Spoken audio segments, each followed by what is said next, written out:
Hello everyone, कैसे हैं आप सब। उम्मीद करता हूँ आप सब खैरियत से होंगे। डियर गाइस, मैं हूँ अशोक कुमार और आप देख रहे हैं मेरा YouTube channel your English mentor. इस वीडियो से पहले मैं हु के यूजेज पे 2 वीडियोज़ डाल चुका हूँ, जिनमें हु का इस्तेमाल एज ए सब्जेक्ट केस में हु का इस्तेमाल, किस तरह हु डायरेक्ट और इनडायरेक्ट क्वेश्चंस पूछने के लिए इस्तेमाल किया जाता है, और किस तरह हम हु का इस्तेमाल विदाउट हेल्पिंग वर्ब के बगैर, और किस तरह हम हु का इस्तेमाल हेल्पिंग वर्ब के साथ। ये सभी बातें हम इस वीडियो से पहले जो मैंने 2 वीडियोज़ बनाए हैं हु के यूजेज पे, उसमें सीख चुके हैं। उन वीडियोज़ में हमने हु को एज ए सब्जेक्ट मतलब हु का सब्जेक्ट केस हमने सीखा था। उस वीडियो में मैंने ये भी आपको बताया था कि हु जो वो सब्जेक्ट केस के साथ साथ हु का इस्तेमाल हम ऑब्जेक्ट केस में भी कर सकते हैं। हु एज एन ऑब्जेक्ट भी इस्तेमाल हो सकता है। तो गाइस, इस वीडियो में हम सीखेंगे कि किस तरह हु जो है वो ऑब्जेक्ट केस में एज एन ऑब्जेक्ट फंक्शन करता है, एज एन ऑब्जेक्ट इस्तेमाल होता है। जब हमने हु को सब्जेक्ट केस में इस्तेमाल किया था, एज ए सब्जेक्ट इस्तेमाल किया था, तब हु का मतलब था कौन या किसने। हु के 3 केसेस होते हैं। हु का सब्जेक्ट केस हु है, हु का ऑब्जेक्ट केस हुम है, और हुम की जगह पर हम हु को भी ऑब्जेक्ट केस में इस्तेमाल कर सकते हैं। और हु का तीसरा केस हुज होता है। हु के यूजेज पे ये हमारा तीसरा वीडियो है। इस वीडियो में हम हु का इस्तेमाल एज एन ऑब्जेक्ट देखेंगे, किस तरह हु जो वो एज एन ऑब्जेक्ट इस्तेमाल होता है। गाइस, ऑब्जेक्ट और सब्जेक्ट के बारे में आपको पहले से मालूम होगा।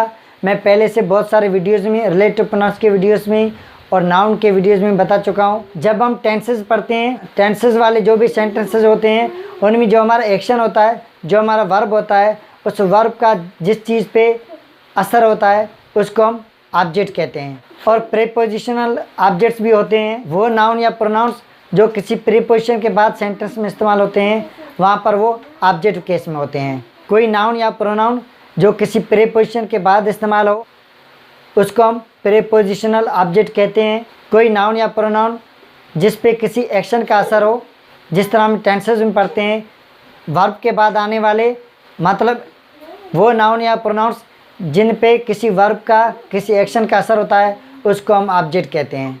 अगर आप सब्जेक्ट और ऑब्जेक्ट के बारे में मज़ीद डिटेल में पढ़ना चाहते हैं, तो आप मेरे पिछले वीडियोज़, रिलेटिव प्रोनाउंस के वीडियोज़ और कंपाउंड रिलेटिव प्रोनाउंस के वीडियोज़ देखिए। वहाँ पर उन वीडियोज़ में मैं प्रॉपर्ली ऑब्जेक्टिव केस और सब्जेक्टिव केसेस को डिस्कस कर चुका हूँ। इस वीडियो में हम सीखेंगे कि किस तरह who as an object function करता है, किस तरह हु ऑब्जेक्टिव केस में इस्तेमाल होता है। जब हम हु को ऑब्जेक्टिव केस में इस्तेमाल करते हैं, एज एन ऑब्जेक्ट इस्तेमाल करते हैं, तो हु का मतलब होता है किसको, किसे, या किस से, या किस। चलिए गाइस, वीडियो शुरू करते हैं। गाइस, वीडियो शुरू करने से पहले आप सभी से रिक्वेस्ट है, अगर आपने मेरा चैनल अभी तक सब्सक्राइब नहीं किया है तो चैनल को ज़रूर सब्सक्राइब कीजिए और साथ में बेल आइकन को ज़रूर प्रेस कीजिए। चलिए गाइस, वीडियो शुरू करते हैं। गाइस, पहला एग्जाम्पल है who do you talk to. Who do you talk to, आप किस से बात करते हैं। Who do you live with. Who do you live with, आप किसके साथ रहते हैं। Who were you speaking to. Who were you speaking to, आप किस से बात कर रहे थे। हु डिड यू सी।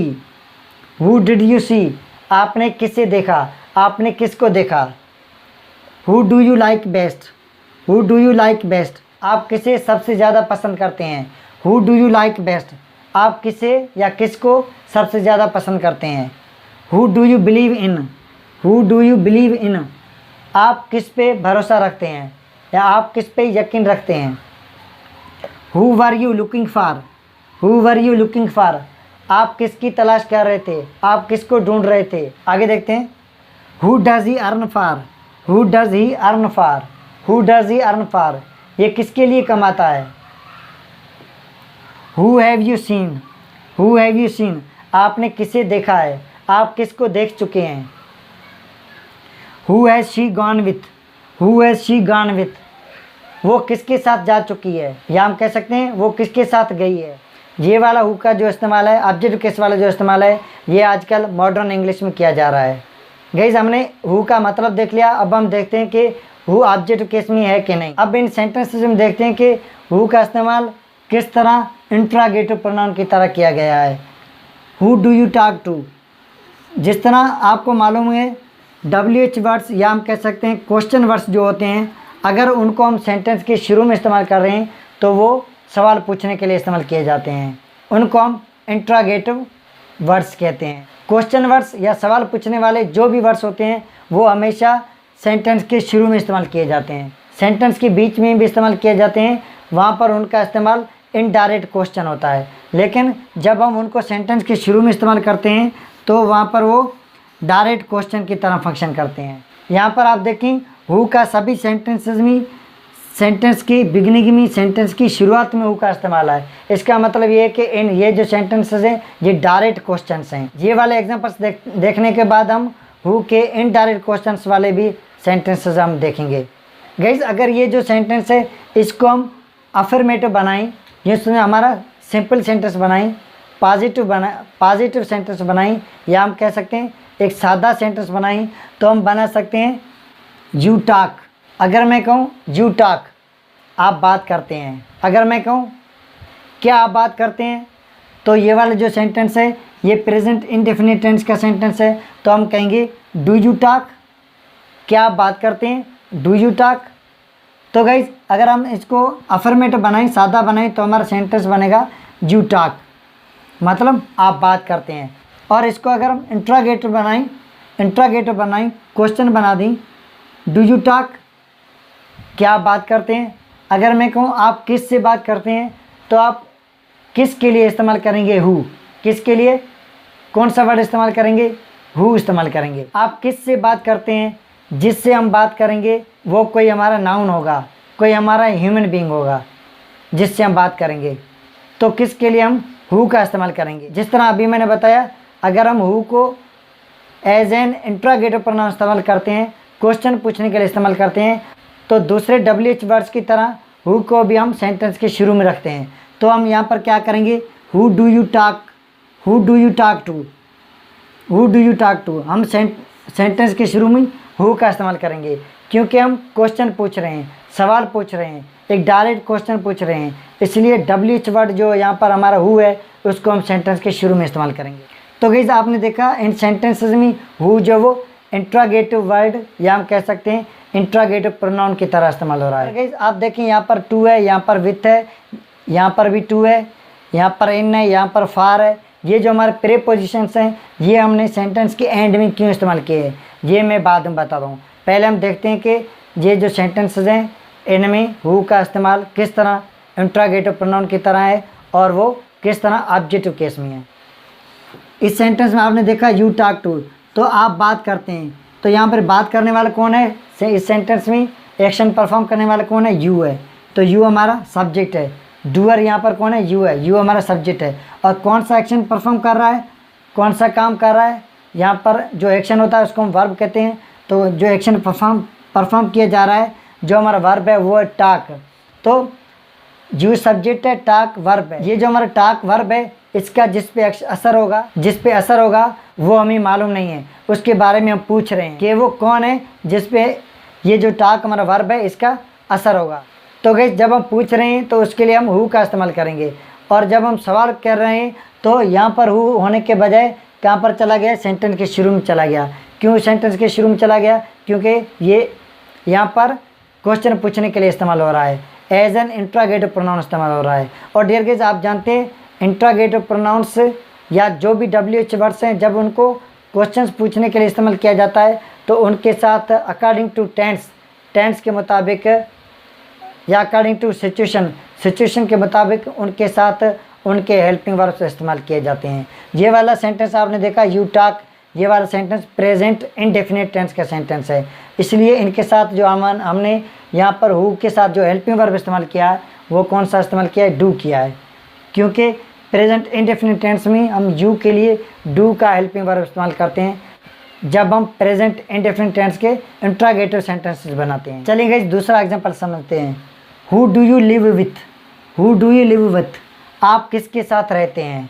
तो इस सेंटेंस में आप देखें यू लिव, यू क्या है, हमारा सब्जेक्ट है, लिव क्या है, हमारा वर्ब है।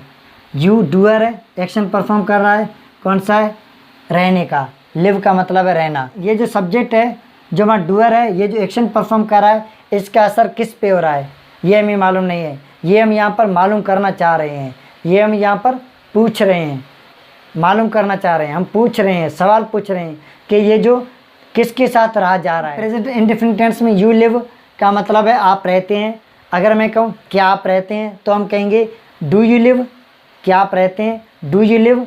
जब हम ये मालूम करना चाहें कि किसके साथ रहते हैं, मतलब जो एक्शन है परफॉर्म हो रहा है रहने का, उसका असर किस पे हो रहा है, तो उसके लिए हम हु का इस्तेमाल करेंगे। तो हु जब क्वेश्चन पूछने के लिए इस्तेमाल किया जाएगा, एज एन इंट्रोगेटिव वर्ड इस्तेमाल किया जाएगा, तो सेंटेंस के शुरू में इस्तेमाल किया जाएगा इसलिए। और जो हेल्पिंग वर्ब होते हैं वो भी हमेशा इंट्रोगेटिव वर्ड के साथ ही लिखे जाते हैं। तीसरा नंबर एग्जांपल देखते हैं, who were you speaking to.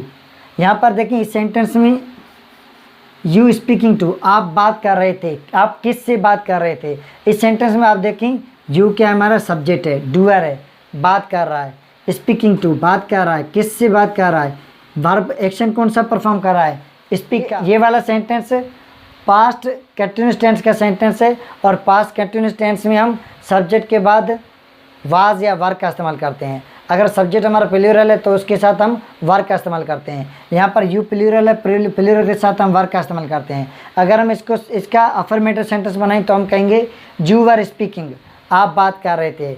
अगर मैं कहूँ क्या आप बात कर रहे थे तो मैं कहूँगा वर यू स्पीकिंग, क्या आप बात कर रहे थे, वर यू स्पीकिंग। अगर मैं कहूँ किसके साथ बात कर रहे थे, किससे बात कर रहे थे, जिससे बात की जा रही थी उसके बारे में मैं मालूम करना चाह रहा हूँ।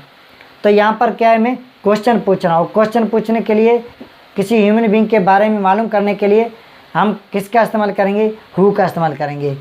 तो यहाँ पर वर्ब जो वो हु के साथ आएगा, जिस तरह अभी मैंने बताया, according to sentence, according to situation, according to tense.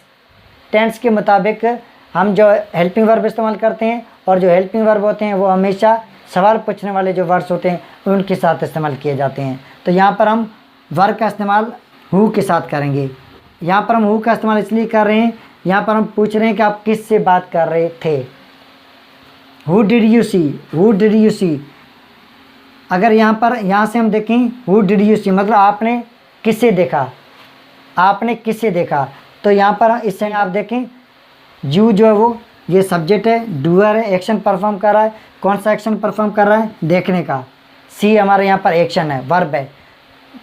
तो गाइस यहाँ पर आप देखें हु डिड यू सी, आपने किससे देखा। ये किस टेंस का सेंटेंस है, ये पास्ट इंडेफिनिट टेंस का सेंटेंस है। और जब हम पास्ट इंडेफिनिट टेंस के सेंटेंस अफर्मेटिव सेंटेंस बनाते हैं तो हम सब्जेक्ट के बाद वर्ब की सेकंड फॉर्म इस्तेमाल करते हैं। जब हम इंट्रोगेटिव सेंटेंस बनाते हैं तो सेंटेंस के शुरू में हम डिड का इस्तेमाल करते हैं और सब्जेक्ट के बाद वर्ब की फर्स्ट फॉर्म इस्तेमाल करते हैं। अगर मैं कहूँ डिड यू सी, क्या आपने देखा, डिड यू सी, क्या आपने देखा। अगर मैं कहूँ आपने किससे देखा, तो हम यहाँ पर सवाल पूछ रहे हैं, किसी ह्यूमन बीइंग के बारे में मालूम कर रहे हैं कि किससे देखा गया। तो यहाँ पर हम हु का इस्तेमाल करेंगे, हु डिड यू सी। और जो हेल्पिंग वर्ब है टेंस का वो हमेशा इंट्रोगेटिव वर्ड के साथ आएगा। गाइज अब हम देखते हैं कि हु का इस्तेमाल यहाँ पर किस केस में है, कौन सा केस यहाँ पर हु का है, सब्जेक्टिव केस है, ऑब्जेक्टिव केस है, कौन सा केस है।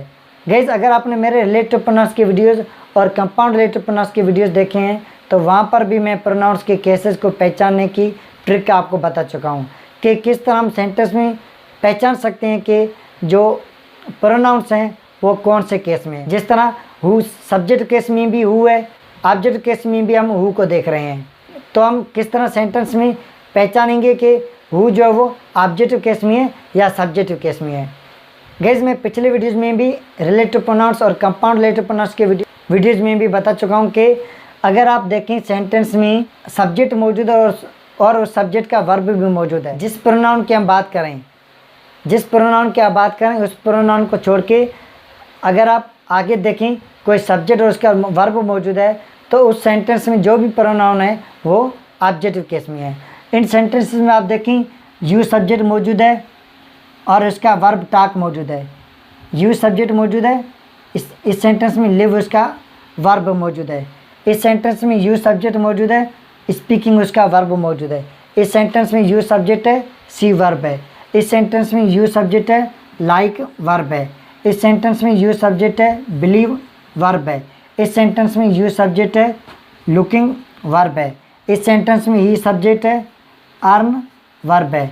इस सेंटेंस में यूज सब्जेक्ट है, सीन वर्ब है। इस सेंटेंस में शी सब्जेक्ट है, गॉन वर्ब है।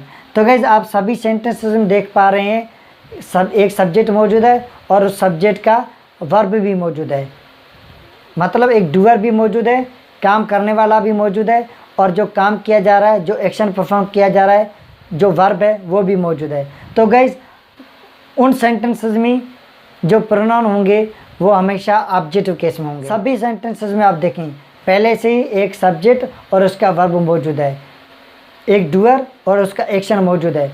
तो उन सेंटेंसेस में जो हमारे प्रोनाउंस होते हैं वो हमेशा ऑब्जेक्टिव केस में होते हैं। इस तरह हम पहचान सकते हैं कि हु जो वो ऑब्जेक्टिव केस में या सब्जेक्टिव केस में। इन सेंटेंसेस में आपने देखा हु जो वो ऑब्जेक्टिव केस में एज एन ऑब्जेक्ट फंक्शन कर रहा है। और दूसरी बात हम ये जानते हैं कि जिस तरह टेंसेस में हम पढ़ते हैं कि वर्ब के बाद आने वाले जो वर्ड्स होते हैं, नाउन या प्रोनाउन होते हैं, उनको हम ऑब्जेक्ट कहते हैं। और हम टेंसेस के हवाले से ये भी जानते हैं कि एक्शन का असर या वर्ब का असर जिस चीज़ पे होगा उसको हम ऑब्जेक्ट कहेंगे। यहाँ पर आप देखें यू टॉक, आप बात करते हैं। किस से बात करते हैं? जिससे हम बात करेंगे, जिस पे हमारे जो टॉक का जो एक्शन है, ये जो टॉक हमारा एक्शन है, इसका जो असर होगा उसको हम ऑब्जेक्ट कहेंगे। इस सेंटेंस में आप देखें यू लिव, रहने का जो एक्शन है, इसका असर जिस पे होगा, किसके साथ रहा जा रहा है, उसको हम ऑब्जेक्ट कहेंगे। इस सेंटेंस में आप देखें यू सब्जेक्ट है, एक्शन कौन सा है? सी। तो ये जो देखने वाला जो एक्शन है, ये जो हमारा वर्ब है, इस वर्ब का जिस पे असर होगा वो हमारा ऑब्जेक्ट होगा। और यहाँ पर ऑब्जेक्ट दिया नहीं गया है क्योंकि ऑब्जेक्ट के बारे में हम मालूम करना चाह रहे हैं, सवाल पूछ रहे हैं, इसलिए हम यहाँ पर ऑब्जेक्ट की जगह पर हु का इस्तेमाल कर रहे हैं। तो अगर सभी सेंटेंस में आप देखेंगे कि इस तरह हम हु के केसेस को पहचान सकते हैं। इन सेंटेंसेस में जिस तरह अभी मैंने आपको दो तरीके बताए, दो तरीक़ों से हम हु को पहचान सकते हैं कि ये सब्जेक्टिव केस में है या ऑब्जेक्टिव केस में है। इन सेंटेंसेस में हु का इस्तेमाल एज एन ऑब्जेक्ट है, ये ऑब्जेक्टिव केस में है। ऑब्जेक्टिव केस को हम एक्यूसेटिव केस भी कहते हैं। तो गाइस जिस तरह आप देख पा रहे हैं इन सभी सेंटेंसेस में हु का इस्तेमाल सेंटेंस के शुरू में है, तो ये सभी सेंटेंस डायरेक्ट क्वेश्चंस हैं। और गाइस जिस तरह पहले मैंने बताया, ये जो हमारे प्रीपोजिशंस हैं ये हमने सेंटेंस के एंड में लिखी हैं। ये हमने प्रीपोजिशन सभी सेंटेंस के एंड में लिखे हैं। To, with, to, in, for, with, ये हमारे जो प्रीपोजिशंस ये हमने सेंटेंस, क्योंकि गाइज मैं रिलेटिव प्रोनाउंस के वीडियोज़ में भी बता चुका हूँ और कंपाउंड रिलेटिव प्रोनाउंस के वीडियोज़ में भी बता चुका हूँ कि अगर सेंटेंस में प्रीपोजिशन की ज़रूरत है तो हम प्रीपोजिशन को सेंटेंस के एंड में रखेंगे। इस तरह हम नहीं कहेंगे to who do you talk to, to who do you talk to. यहाँ पर हम हु के साथ टू का इस्तेमाल नहीं कर सकते, टू हु का इस्तेमाल नहीं कर सकते, क्योंकि हु अपने साथ प्रीपोजिशंस नहीं लेता है। हु को जब आप ऑब्जेक्टिव केस में इस्तेमाल करें तो प्रीपोजिशन को हु के साथ इस्तेमाल ना करें, जिस तरह हम हुम के साथ करते हैं, टू हुम, फ्रॉम हुम, अबाउट हुम, फॉर हुम। इस तरह जब हम हुम के साथ प्रीपोजिशंस इस्तेमाल करते हैं ऑब्जेक्टिव केस में, तो ये वाले जो प्रीपोजिशंस हैं ये हम हु के साथ इस्तेमाल नहीं करते। हु अपने साथ प्रीपोजिशंस नहीं रखता है, ये बात आप ध्यान रख लें। जब आप हु को ऑब्जेक्टिव केस में इस्तेमाल करें तो प्रीपोजिशन को आप सेंटेंस के एंड में इस्तेमाल करें। इस तरह हम to who do you talk, इस तरह हम नहीं कहेंगे। With who do you live, ये हमारा सेंटेंस इनकरेक्ट होगा। हम कहेंगे who do you live with. With preposition है, इसको हम हु के साथ नहीं इस्तेमाल करेंगे, इसको सेंटेंस के एंड में इस्तेमाल करेंगे। Who were you speaking to, to who were you speaking, to who were you speaking, ये हमारा सेंटेंस इनकरेक्ट होगा क्योंकि हु के साथ हम प्रीपोजिशन का इस्तेमाल नहीं कर सकते। हु अपने साथ प्रीपोजिशन नहीं लेता है। Who do you believe in, in who do you believe, in who do you believe, ये हम सेंटेंस हमारा बिल्कुल इनकरेक्ट होगा। Who were you looking for, इस सेंटेंस में हम for who were you looking, for who were you looking, ये sentence हमारा बिल्कुल इनकरेक्ट होगा। हु के साथ हम कोई प्रीपोजिशन इस्तेमाल नहीं करते। अगर आप हु के साथ प्रीपोजिशन का इस्तेमाल करेंगे तो आपका सेंटेंस 100% इनकरेक्ट हो जाएगा। जिस तरह शुरू में मैंने बताया हु का इस्तेमाल as an object modern English में किया जाता है। मतलब आजकल ज़्यादातर हुम की जगह पर हु का ऑब्जेक्ट केस हु इस्तेमाल किया जाता है, होम की जगह पर हु का इस्तेमाल किया जाता है। इन सेंटेंसेस में आप हुम का इस्तेमाल कर सकते हैं। ज़्यादातर हुम का इस्तेमाल किया जाता है, लेकिन आजकल मॉडर्न इंग्लिश में हुम की जगह पर हु का भी इस्तेमाल किया जाने लगा है। चलिए गाइस, अब मैं कुछ आपको ऐसे एग्जांपल्स बताता हूँ जिनमें हु का इस्तेमाल ऑब्जेक्ट केस में है, एज एन ऑब्जेक्ट है, और वो जो सेंटेंसेस हैं वो इनडायरेक्ट क्वेश्चंस हैं। ये वाले जो सेंटेंसेस थे ये सभी डायरेक्ट क्वेश्चंस थे, क्योंकि यहाँ पर आपने देखा हु का इस्तेमाल सेंटेंस के शुरू में हो रहा था। जब WH वर्ड, इंट्रागेटिव वर्ड को हम सेंटेंस के शुरू में इस्तेमाल करते हैं तो वो डायरेक्ट क्वेश्चन होता है। चलिए गाइस, इनडायरेक्ट क्वेश्चंस के एग्जांपल्स देखते हैं। She asked who he was speaking to. She asked who he was speaking to. उसने पूछा कि वो किस से बात कर रहा था। इसने पूछा कि वो किस से बात कर रहा था। तो गाइस, आप देख पा रहे हैं ये हम क्या कर रहे हैं, क्वेश्चन पूछ रहे हैं। उसने पूछा कि वो किस से बात कर रहा था, मतलब हम सवाल पूछ रहे हैं, क्वेश्चन पूछ रहे हैं। तो गाइस, इस सेंटेंस में आप देख पा रहे हैं हु का इस्तेमाल है, और हु यहाँ पर सेंटेंस के शुरू में नहीं है, सेंटेंस के बीच इनडायरेक्ट क्वेश्चन पूछने के लिए किया जा रहा है। और यहाँ पर आगे आप देखें हु के बाद ही हमारा सब्जेक्ट मौजूद है, ही का वर्ब भी मौजूद है स्पीक, तो हु यहाँ पर एज एन ऑब्जेक्ट है। दूसरा एग्जांपल देखते हैं। I don't know who do you want to call. I don't know who do you want to call. मुझे नहीं पता या मैं नहीं जानता कि आप किससे कॉल करना चाहते हैं।